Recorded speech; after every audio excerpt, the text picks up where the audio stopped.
இப்போது பேக் சைடில் எப்படி அளவு எடுக்க போகிறதுன்னு இந்த வீடியோவில் நம்ம பார்க்கலாம். முதல்ல ப்ளவுஸ் எப்படி வச்சுக்கோங்க, அளவு ப்ளவுஸ் வச்சு சொல்லி தரப்போகிறேன். முதல்ல இங்கே இருக்க அளவு எடுத்துக்கோங்க பேக் சைடில். அப்புறம் இதை ஜாயின் பண்ணிங்கன்னா 24 வருது. 24 வருதுன்னா அப்போது நம்மளுக்கு மடிக்கும் போது அளவு வந்து பார்த்தீங்கன்னா 24க்கு 12 வருது. இந்த 12 இன்ச்சு இங்கே பார்த்தீங்கன்னா எக்ஸ்ட்ரா துணி விட்டு தச்சுருக்காங்க. இந்த அளவோட சேர்க்கும் போது நம்ம 2.5 இன்ச்சு எடுப்போம். இவங்களுக்கு 2.5 இன்ச்சு விட்டுருக்காங்க. ஏன்னா இங்கே 1 இன்ச்சு, இங்கே 1 இன்ச்சு, 1/2 இன்ச்சு எக்ஸ்ட்ரா எடுத்துக்கிறோம். அதிகமாக எடுத்தால் தப்பு இல்லை, கம்மியாக எடுத்துடக்கூடாது. இந்த துணியோட மொத்த நீளம் வந்து 26 எடுத்திருக்கேன். 26 எடுத்திருக்கேன். இதை பாதியாக இங்கே மடிச்சிருக்கேன். இப்படி அந்த 2.5 விட்டுன்னு சொன்னேன் பார்த்தீங்களா, அந்த 2.5 தான் இந்த அளவு. இந்த மடிப்பு மடிச்சதுக்கப்புறம் இங்கே கீழே வந்து எப்போவுமே நார்மலாக 1.5 இன்ச்சு விடணும். இந்த 1.5 இன்ச்சு எதுக்குன்னா, இங்கே மடிச்சிருக்காங்க பார்த்தீங்களா, இது 1 மீட்ரு, இதுக்காக இந்த 1.5 இன்ச்சு நம்ம இங்கே விட்டுக்கிறோம். இப்போ பேக் சைடோட நீளம் பார்க்குறோம். துணியை நல்லா இழுத்து பிடிச்சிங்கன்னா 16 வருது. 16னா 1/2 இன்ச்சு பிடிக்கிறதுக்கு விட்டோம்னா 17 மொத்தம் எடுப்போம். அப்போது இங்கேருந்து எடுத்துக்கணும். மொத்தம் 17 இங்கே வச்சுக்கணும். இந்த 1.5 சேர்க்கக்கூடாது, இங்கே 17ஓட முடிச்சுக்கணும். இது இடுப்போட பின்பக்கம். இதை இந்த இடத்துல வச்சு இந்த இடத்துல ஒரு மார்க் போட்டுக்கணும். மார்க் போட்டு இதை 1/2 இன்ச்சு எக்ஸ்ட்ரா விட்டுக்கணும். அதுக்கப்புறம் இப்படி ரவுண்டு நம்ம பிடிப்போம்ல, அந்த ரவுண்டோட முனை தான் இது. துணியை நல்லா கெட்டியமாக கீழே இந்த கோடு இருக்குது பார்த்தீங்களா, இந்த லைனில் இழுத்து பிடிச்சிட்டு இந்த மேலே இழுத்திங்கன்னா இங்கே நம்மளுக்கு ஒரு அளவு கிடைக்கும். இந்த அளவு தான் நம்ம ஷோல்டரோட அளவு. இந்த அளவில் இங்கே ஒரு மார்க் போட்டுக்கணும். இங்கே ஒரு லைன் தெரியுதுல, அதேமாதிரி இங்கே ஒரு மார்க் போட்டுக்கணும். அதுக்கப்புறம் இதுக்கு 1/2 இன்ச்சு இங்கே இடையில விட்டுறணும், இங்கே இடையில விட்டுறணும். அதுக்கப்புறம் இந்த இடத்த நீங்கள் 2 ஷோல்டர் பிடிச்சிட்டு இங்கே டைட் ஒன்று பண்ணிங்கன்னா இங்கே ஒரு அளவு கிடைக்கும். இங்கே நீங்கள் பிடிச்சி கீழே இழுத்தீங்கன்னா ஓகேவா. அப்போ இந்த இடத்த நீங்கள் மார்க் பண்ணிக்கணும். மார்க் பண்ணதுக்கப்புறம் இதான் மார்க்கிங்கு, இதான் அளவு. நல்லா பாருங்கள், இதான் மார்க்கிங் அளவு. இது வந்து எக்ஸ்ட்ரா அளவு. மேலே விட்டுருக்குது வந்து எக்ஸ்ட்ரா அளவு. இது மார்க்கிங், இது எக்ஸ்ட்ரா அளவு.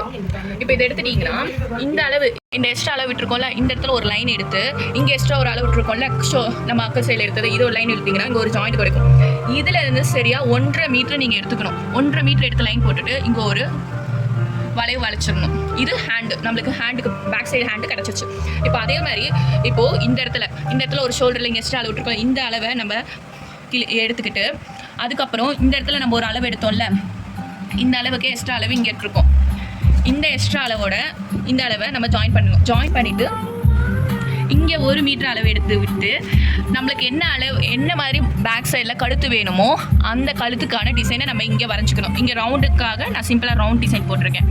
அவ்வளோதாங்க, முடிஞ்சிச்சு. இப்போ வந்து அடுத்ததாக நம்ம எப்படி பிடிப்போம்ல, டாட் வைப்போம்ல பேக் சைடில், அந்த டாட் எப்படி இருக்கணும்னு சொல்லிடுறேன். டாட்டுக்கு இங்கே டாட் வச்ச அளவு இருக்குல்ல, இந்த அளவுக்கு இங்கே மார்க் பண்ணி எடுத்துக்கோங்க. இது வந்து 1/2 மீட்டர் எக்ஸ்ட்ரா போட்டு மார்க் பண்ணிக்கோங்க. இந்த மார்க்கிங் பண்ணதுக்கப்புறம் இங்கே ஒரு நீளம் கிடைக்கும். எவ்வளோ நீளத்துக்கு இங்கே போட்டிருக்காங்கன்ட்டு அந்த நீளத்தை அளவிட்டு இங்கே மார்க் பண்ணிக்கோங்க. அதோட இந்த 2 ஜாயிண்ட்டும் ஜாயின் பண்ணிக்கணும். அவள் செக் தாங்க. இப்போ பேக் சைடில் ஃபுல்லாக எப்படி நம்ம வந்து அளவு எடுக்கணும்னு இந்த வீடியோவில் நீங்கள் பார்த்துட்டீங்க. ஏற்கனவே உள்ள வீடியோவில் பேக் சைடு எப்படி அளவு எடுக்குதுன்னு உங்களுக்கு நான் எக்ஸ்பிளைன் பண்ணியிருந்தேன். இப்போது ஃப்ரண்ட்டில் எப்படி பேக்கை வச்சு நம்ம அளவு எடுக்குது. பேக் எடுத்துட்டாங்க, ஃப்ரண்ட்டு இருக்கணும், அப்போ தான் சுலபமாக இருக்கும். இதுதான் பேக்கோட ஷோல்டர், ஓகேவா. இது கழுத்து, இது ஷோல்டர்.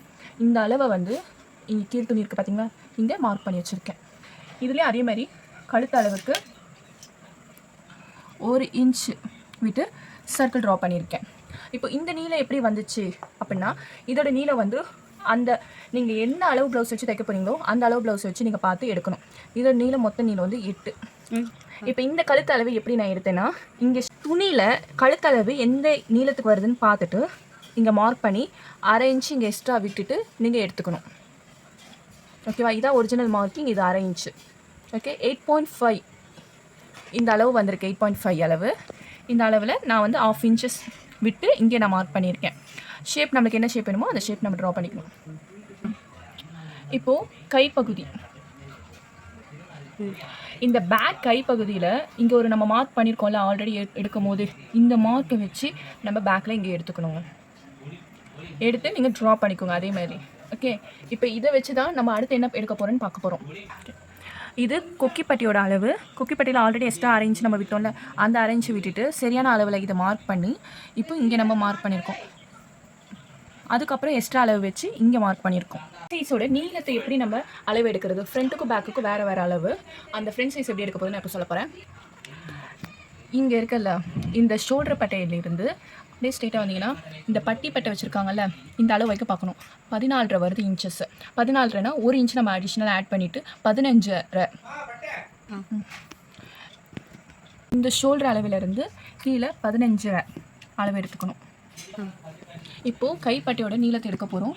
கைப்பட்டை நீளத்தை பார்த்திங்கன்னா இங்கே ஸ்டார்ட் ஆகுதுல இந்த லைன் வந்து ஆல்ரெடி நம்ம பேக்லேருந்து எடுத்த லைனு.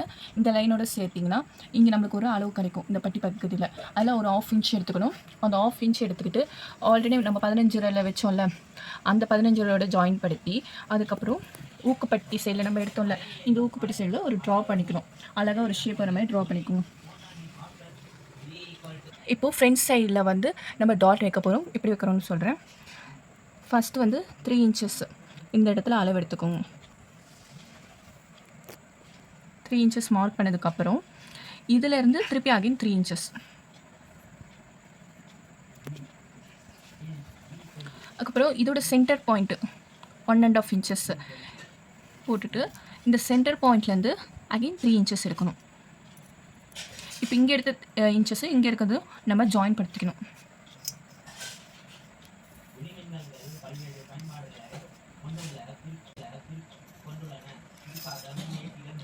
அதுக்கப்புறம் இந்த கேப்பில் இந்த டாட்லேருந்து 1 இன்ச்சஸ் கேப் டாட் வச்சுக்கோங்க. அதுக்கப்புறம் இது இருக்குது பார்த்தீங்களா, இந்த இடத்துக்கும் ஒரு முக்கோண ஷேப்பு வர மாதிரி அந்த 1 இன்ச்சில் எடுத்துக்கோங்க. பார்த்தீங்கன்னா ஒரு முக்கோண ஷேப் நம்மளுக்கு ஒன்று கிடைக்கும். இந்த முக்கோண ஷேப் தான் நம்மளோட டாட் வைக்கிற மார்க்கே, எண்டிங் மார்க்கே. இந்த டாட் எங்கே ஜாயிண்ட் ஆகும்னா இந்த ஸ்ட்ரைட் பார்த்தீங்கன்னா இங்கே ஜாயிண்ட் ஆகும். இந்த டாட் இங்கே நம்ம ஒரு ட்ரா வரையணும். ஓகே, அதுக்கப்புறம் இந்த டாட் எங்கே ஜாயிண்ட் ஆகும்னா இங்கே ஒரு ஸ்ட்ரைட் பார்த்தீங்கன்னா இங்கே ஜாயிண்ட் ஆகும். ஓகே, இப்படி தான் 3 டாட்ஸ் நம்ம எடுக்கணும். தேங்க்யூ. அவ்வளோதாங்க. ஃப்ரண்ட் சைடில் எப்படி எடுத்துக்கணும், பேக் சைடில் எப்படி எடுக்கணுன்ட்டு நம்ம இந்த வீடியோவில் பார்த்தோம்.